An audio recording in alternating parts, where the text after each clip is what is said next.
नमस्कार, मैं हूं मेघा सिंह और आप देख रहे हैं एसपीएन 9 न्यूज। राष्ट्रपति चुनाव के बाद उपराष्ट्रपति चुनाव को लेकर भी राजनीति गरमाते हुए दिखाई दे रही है। 6 अगस्त को आपको बता दें कि चुनाव के लिए वोटिंग होनी है और अब विपक्ष के ओर से जो है कई सारे मुद्दे बार बार उठाए जा रहे हैं। विपक्ष में कहीं ना कहीं खलबलाहट मचती हुई नजर आ रही है उपराष्ट्रपति चुनाव को लेकर। सबसे पहले ऐलान उपराष्ट्रपति चुनाव को लेकर ममता बनर्जी ने किया, जिसके बाद यहां पर जो है विपक्ष को बड़ा झटका लगा। अगर उपराष्ट्रपति चुनाव की बात करें तो उम्मीदवार मैदान में उतर चुके हैं। कांग्रेस पार्टी ने मोर्चा संभाल रखा है, लेकिन विपक्ष एकता एक बार फिर से उस पर सवाल उठ रहे हैं। चलिए इन सभी सवालों का आज हम जवाब लेना चाहेंगे और हमारे साथ मौजूद है हमारी कुछ सहयोगी जो इन सवालों का जवाब देंगी। सबसे पहले हम प्रज्ञा की ओर रुख करते हैं। प्रज्ञा, आपका पहले तो बहुत बहुत स्वागत है। जी मेघा, जिस तरह से अगर राष्ट्रपति चुनाव को देखें और उसके बाद उपराष्ट्रपति चुनाव को देखें, जो पैटर्न दिख रहा है यहाँ पर विपक्षों में, जो विपक्ष एकता की बार बार बात की जा रही थी, कहीं ना कहीं एक बार फिर से विपक्ष एकता पर सवाल उठ रहे हैं। सबसे पहले ममता बनर्जी ने किनारा कर लिया। उन्होंने साफ तौर पर कह दिया कि हम उपराष्ट्रपति चुनाव में किसी को भी अपना समर्थन नहीं देंगे, वोट नहीं देंगे।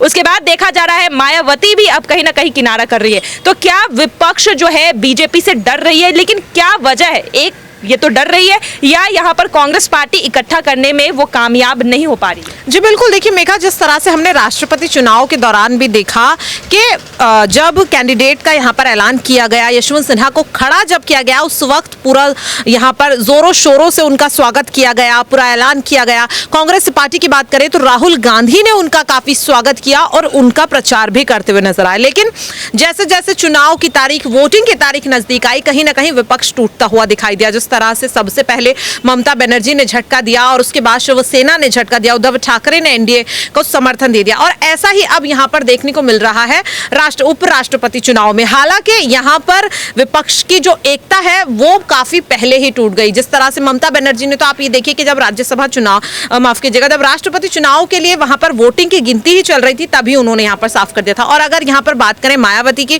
तो मायावती भी यहां पर किनारा कर चुकी है। तो कहीं ना कहीं साफ तौर पर यह देखा जा रहा है कि विपक्ष की एकता यहां पर टूटती हुई दिख रही है। सबसे पहला रीजन इसका यह है कि भरोसा यहां पर नहीं है पार्टी के बीच ही, चाहे फिर वो उद्धव ठाकरे को लेकर के हो या फिर अखिलेश यादव को। हमने ऐसा राष्ट्रपति चुनाव में भी देखा। उस वक्त मुद्दा यह बताया जा रहा था कि एनडीए का जो पलड़ा है वो इसलिए भारी है क्योंकि महिला उम्मीदवार है आदिवासी समुदाय से।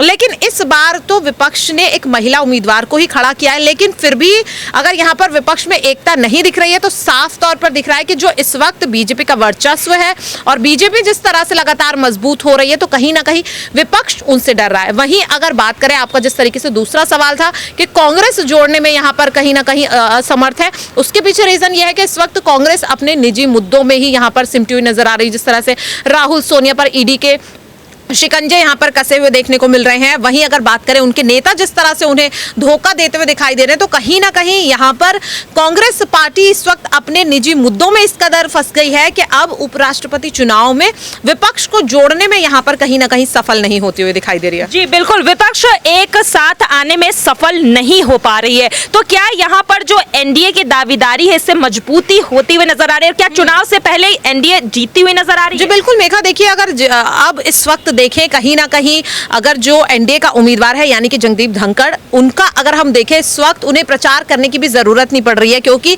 दावेदारी उनकी इतनी मजबूत है। वहीं विपक्ष वोटिंग से पहले जिस तरह से खुद को हारा हुआ मान बैठा है, तो कहीं ना कहीं यहां पर बीजेपी और एनडीए का यहां पर पहले से ही उन्हें पता है कि विपक्ष इतना कमजोर है, भरोसा एक दूसरे को नहीं है पार्टियों पर, तो इससे पहले ही उन्होंने अपनी जीत यहां पर समझ ली है।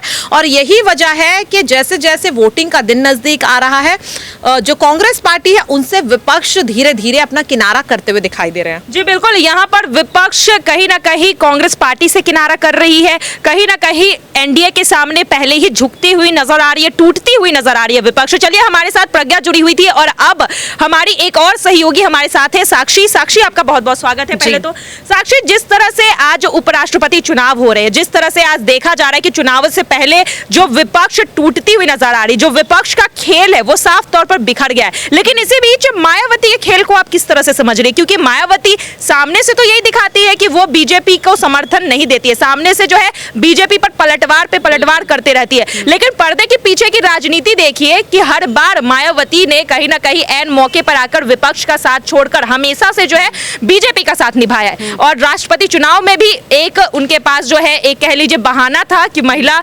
आदिवासी, इसलिए वो साथ दे रही थी, लेकिन इस बार विपक्षों ने महिला को खड़ा किया तो फिर मायावती ने भी अपना समर्थन विपक्ष को ना देकर बीजेपी को दिया है। तो मायावती के इस खेल को आप किस तरह से समझ रही हैं? बिल्कुल, मायावती कहीं ना कहीं यहाँ पर अपना खेल दिखाने की कोशिश कर रही हैं, और जिस तरह से विपक्ष के साथ एक वही धोखाधड़ी वाली बात होती है कि आप जो चीज़ सामने दिखा रहे हैं उस चीज़ को फॉलो नहीं कर रहे हैं। आप पहले दिखाते हैं कि सब एकजुट है।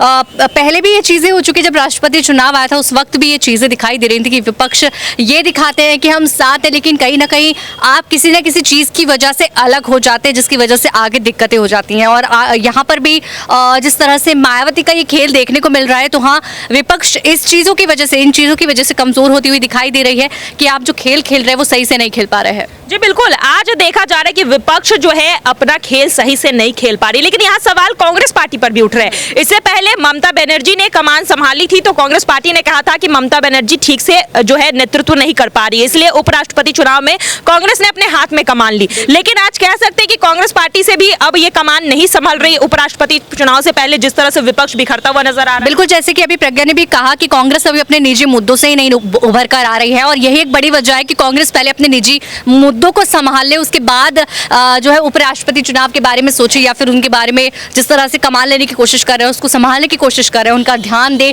तो अभी बहुत सारी चीजें ऐसे जिनका कांग्रेस आरोप भी केंद्र सरकार पर लगाती है कि शायद उन्हीं की वजह से वो अभी अपने मुद्दों में फंसी हुई हैं या बाहर के मुद्दों पर ध्यान नहीं दे पा रही हैं। लेकिन अगर कांग्रेस यहाँ पर आप ये पूछे कि कांग्रेस कैसे यहाँ पर काम करेगी, तो कांग्रेस शायद अगर इन चीज़ों पर थोड़ा सा और ध्यान दे, अपने मुद्दों से हटकर इन पर भी ध्यान दे, या सही तरीके से मौके का जो है इस्तेमाल करे, तो शायद यहाँ पर उनकी अच्छी जीत हो सके। इस बार देखिए, एक आखिरी सवाल आपसे लेना चाहूंगी कि राष्ट्रपति चुनाव में जिस तरह से क्रॉस वोटिंग हुई थी विपक्षों की तरफ से, क्या इस बार उपराष्ट्रपति चुनाव में भी वही आसार नजर आ रहे हैं? देखिए, आसार बिल्कुल नजर आ रहे हैं, क्योंकि काम कहीं ना कहीं जहां विपक्ष भी कमजोर होती नजर आ रही है, ये चीज अगर अभी भी सही ऐसे ही चलती रही तो हो सकता है कि क्रॉस वोटिंग हो जाए, आपकी तरफ भी कोई ना रहे और सामने जो है वो पीछे पलट जाए और क्रॉस वोटिंग होकर कोई किसी और की जीत हासिल करवा दे। जी बिल्कुल, और अब देखना यही है कि राष्ट्रपति चुनाव के बाद क्या फिर से एक बार उपराष्ट्रपति चुनाव में भी विपक्षों को मुंह की खानी पड़ेगी।